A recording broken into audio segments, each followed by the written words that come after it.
Right, let's look at the text that is on the board. What type of a text is it? A poem.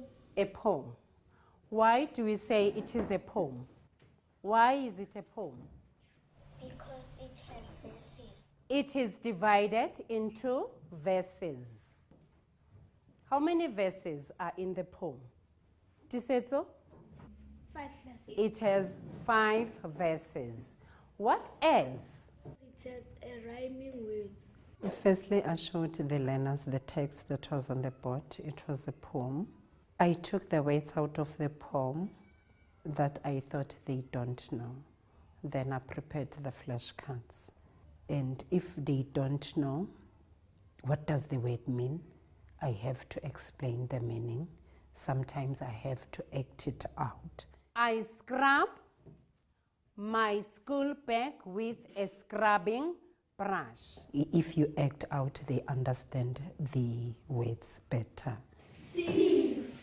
Come again. Sift. Sift. You just make the lesson exciting to bring the things, and at least they can apply that to their everyday language. You teach them the language structures incidentally. I ask them what part of speech is the word safe. Noun. I ask them to use the words in a sentence to show me that they understand the meaning. My chore is to wash dishes. Yes? My mother prepares dinner.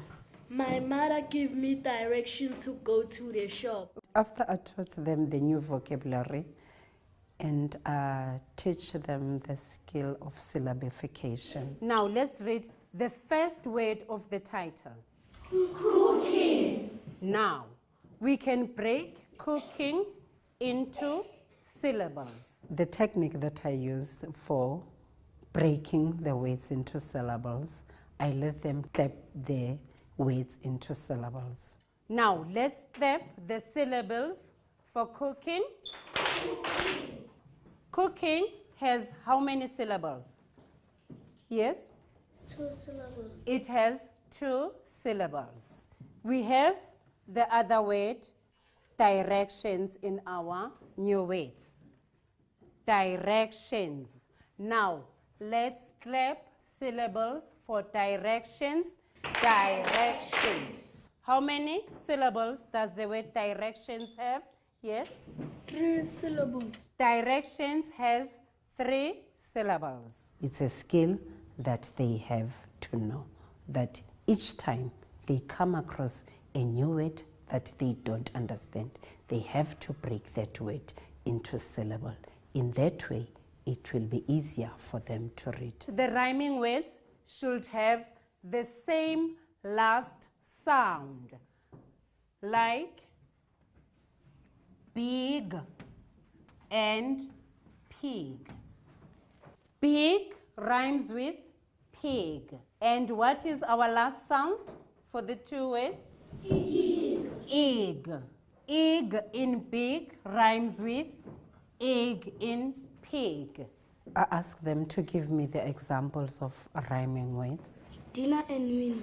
Dinner and winner. Very good. King and sing. I show them the last sounds, like king rhymes with the ing in sing. I explain to them that when we read a poem, we read it with rhyme and rhythm. And a rhythm is a regular movement, or rather a pattern. It's like a song. Cooking in the kitchen. When you're cooking in the kitchen, you're learning all the while. And I show them that this poem has got 1, 2, 3 rhythm. Cooking in the kitchen, so it has that movement. Put the rhythm, this time it goes 1, 2, 3. Cooking in the kitchen. When working in the kitchen, you're learning all the while. Scrub your hands before you start, then gather up the gear. Like pots and pans and measuring cups used throughout the year. When you're cooking in the kitchen, you're learning all the while to pour and measure, mix and stir and sift flour into a pie.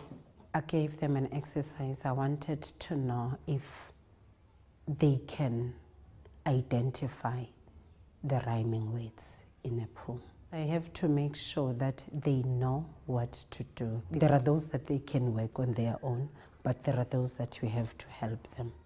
Even with the writing per se, August, you have to show them the chart. There's August on the chart. Please write August correctly. I like the lesson because I teach the children the skill that they don't know and the new ways. For a teacher to teach effectively, you have to prepare your lesson. You collect all the materials that you need to use for the class, all the resources.